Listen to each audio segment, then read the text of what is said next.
What's going on, friends? Stormie Calder here. If you're new, welcome. I'm your favorite shaman, psychic medium, spiritual coach, and mentor. I'm so pleased to have you in today's video. Please remember to like, subscribe, tap the bell for notifications, and comment below. Okay.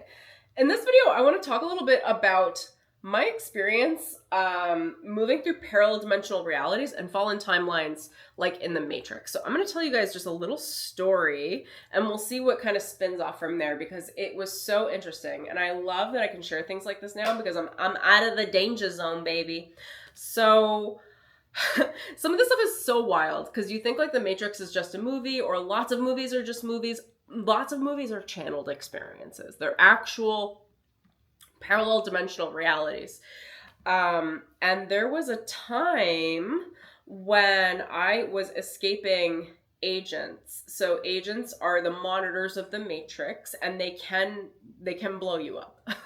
If you piss them off in the wrong way, if they notice you, they can actually remove your soul blueprint and put you back to sleep on the Matrix. And it's a whole project to try to awaken again. So, I mean, quietly, I guess. Not so quietly. Now it's on YouTube, okay? But it's all good. I feel like a lot of my job is just keeping myself awake. It's like dodging bullets professionally. And by professionally, I mean spiritually. That's like literally one of my jobs is just my spirit guardians are always like, just stay alive, okay? Stay alive out there because this world doesn't like an awake human, especially awake as you. I'm like, I know. So anyway, sometimes when I have a lot of ops facing me, just a lot of oppositional forces, dark forces, whether they're malevolent starseed forces, whether they're planetary body forces, magicians, etc., dark magicians, narcissists, psychopaths, whatever, like they're a whole conglomerate of forces as well. What my guides will do with me is actually have me hop timelines to keep my soul safe while my physical body is in a physical timeline that's almost put to sleep. So I can tell when my consciousness splits like this because I'm really sharp this way. Sometimes it drives me nuts, but I'm just explaining it like a storytelling experience right now because I think that's just fun. So I'll be like going about my day-to-day things and then I'll get these flashes of seeing, and this happened on one of these experiences I had. I would call it a journeying experience, but it actually was a split consciousness for like 48 hours where I was seeing the Nebuchadnezzar ship, where I was seeing people around me that were plugged in into the Matrix, where I felt the plug in the back of my head, where I felt my arms on the chair, where I heard other people's voices around me while I was doing other things like working my normal day-to-day life, like getting coffee, and I was living this dual experience. This happens a lot to me. My consciousness shifts and can be in 2 to 4 places at one time. It's very energetically draining, so I try not to do it. I don't try to do it. My guides make me do it when they need me to stay safe. So anyway, one of these experiences, in order to stay safe in the timeline I was in as a human, my human body, they placed my human body to sleep, meaning that I was just doing my actions, but my soul energy wasn't here with me. And they moved all of 90% of my soul voltage over to a parallel dimensional reality that was in a fallen timeline, which is, they said it was the Matrix number 2. What is that? Matrix Reloaded is what they were telling me. Because that fallen timeline was the least likely place for anyone to go looking for me and my soul, because there was a hunt out for my soul. And one of my lower spirit guardians was talking to me like above. I could feel her, and then she's a goddess, and then I looked up and I remember seeing her and I was like, where am I? And she was with another guardian, and they were both, these two goddess guardians were looking over a computer screen, and they were writing code. And this guardian of mine specifically just codes. She does all code. A lot of my guardians actually work in code as opposed to language. So they were coding on the screen and they were describing things to me, and I was like, where am I? Like, what is going on? And they brought my whole soul family with me because they had to protect all of us in a unit. And she was like, well, you're on the Nebuchadnezzar. I was like, what does that mean? And this might be fun food for thought for you guys. The Nebuchadnezzar spiritually is Earth, but it's so Earth in that paradigm is a ship, and it hosts billions of people effectively. So in that timeline, Earth is a ship, and then it's in a much larger, like, multiverse experience, where those, what are they called? The sentinels, whatever they're called, those, like, spidery creatures. Those are the spider races. They're the spider races are the races that, they're generally speaking, they're pretty malevolent.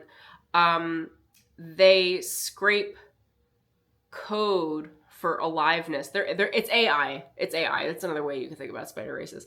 They look for things that are alive to scrape it, look at it, remove imperfections, throw those away. So anything organic is an imperfection. Anything that was a natural evolutionary process is an imperfection. And then they make it into a system perfect thing, almost like Tron 2, right? Like there's specific perfect system goers. And anything that disrupts that system is a threat. So they hunt the threats. But anyway, I think it's interesting to look at this experience, because I think you guys would be floored to know whether or not you're in these experiences. Who knows? But when our guardians feel like we are the most threatened, they will actually take us into fallen timelines so that our soul can still maintain its tact and grace, and then we'll pop back into this timeline. I don't know how they do all this stuff. It is really crazy, but I do have a visceral memory of being on that ship. It's wild. There were other people on the ship with me, and I had to problem solve some things through it. And I actually, I was at a coffee shop working at my laptop while I was on this ship, laying back with my head plugged into the matrix and with my guardians over a computer screen. And simultaneously, I could feel the presence of agents in the quantum creeping up on me. I could feel them, and I felt my mind racing as I was dodging the agents while I was maintaining my contact with the ship, and while I'm like sipping a coffee and staring at a guy across from me going, "Are you an agent?" And I'm like, "You might be." like, I don't know what's going on here right now. I hope you enjoy this as a story, because I enjoy sharing the experiences. I would call these shamanic journey experiences. These are also, we could call them meditative experiences, but I was not sitting and meditating. They also could be called astral travel or lucid dreaming experiences, but I tend to, these experiences, yes, they happen to me while I'm sleeping and lucid dreaming, but they also happen to me while I'm awake. And I don't know if that happens to other people. If this is something you guys encounter, like, let me know, because I don't know. I think it's really interesting. I've never encountered someone else that has these waking states while they're doing other things.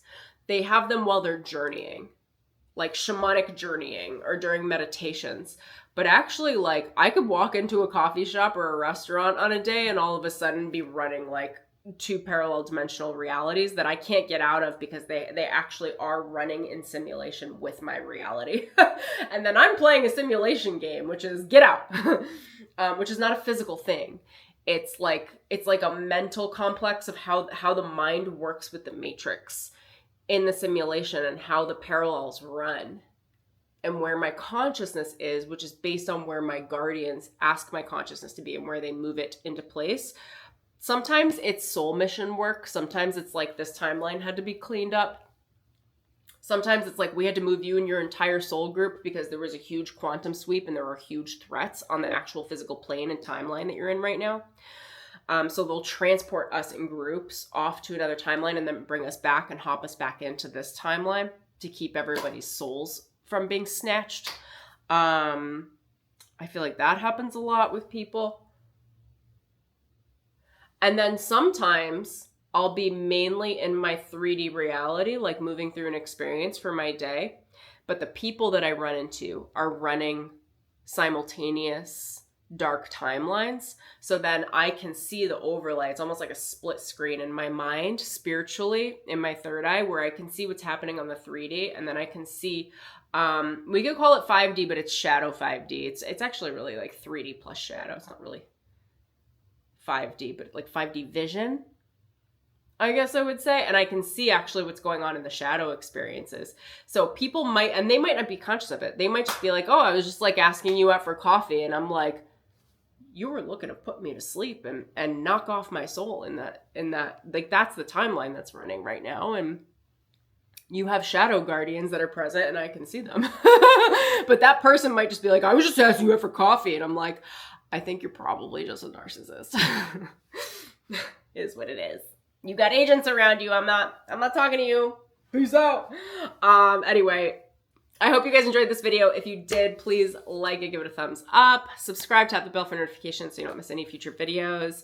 Leave a comment. Let me know what you think about the Matrix, what you think about anything I said, and what you want to learn more about potentially, or more stories like this. I'll share more shamanic journeying experiences as I feel safe to do so, because I just think they're so interesting. Consciousness is so vast.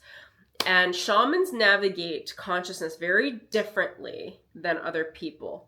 Very, there's obviously an overlap with psychic mediums. There's an overlap with spiritual anything. There's an overlap with psychic vision and the claircognizance, clairaudience, clairvisual, the whole thing. But the way shamans work is a little bit different, and all of the shamans even work differently in between each shaman. Like, we all have different skill sets. But shamans work through journeying experiences, which has to do with time. It's like lots of timeline layers, lots of seeing experiences. What I will say is most shamans go out into nature to get their experiences. I ironically have, and I do those things as well, but I have my experiences through my life. So I can see a lot of this stuff as like overlays and simulations, almost like a video game that I'm running and understanding and moving through, where I have to handle my current 3D problems in that moment, as well as the other simulation that's running. I have to actually run both simulations simultaneously. It's kind of crazy. I don't love it all the time, but I think it's interesting to talk about, nonetheless, for storytelling, so you guys can just see how this shaman works her work and how she manages it. When people are like, oh my gosh, how did you know that? Where'd you get all that information? Oh my God, you're so psychic. Like, a lot of times, yes, my guides are speaking in my ears. A lot of time I know the direction, but a lot of time I'm actually just viewing a split screen simulation. And I just can see, I'm just like, oh, that's a shadow guardian. Oh, okay. Like, so I don't know. We all experience things a little bit differently, and each situation's a little bit different for me as well. It depends on where my own consciousness is for the day and what I need to move through. Sometimes I won't see the split screen. Sometimes it'll just be me with my psychological know-how, understanding dark psychology and being like, oh, that's an abuse pattern. No, thank you. And just walking away from it. But before I had that knowledge, I would run the split screen, which is like a psychic ability, I guess, a shamanic journeying ability in the real moment, in real time, to keep me safe and away from danger, and by keep me safe, not just physically, but keep my soul safe. When you carry a lot of consciousness, you have to keep your soul safe all the time. You got to be in constant communication with your soul to make sure that your power is always yours and sovereign. Otherwise, things happen, man. So that's what I got. If you want more information on enlightenment and keeping yourself safe in all the ways, I have an Akashic Records free training. I have a free enlightenment masterclass series. And I have the Sacred Rainbow Flame of Creation that I think you guys are going to love. Those are 3 free training series that I have linked below in the description. Alrighty, I'll see you guys soon. Thanks for joining me. Peace.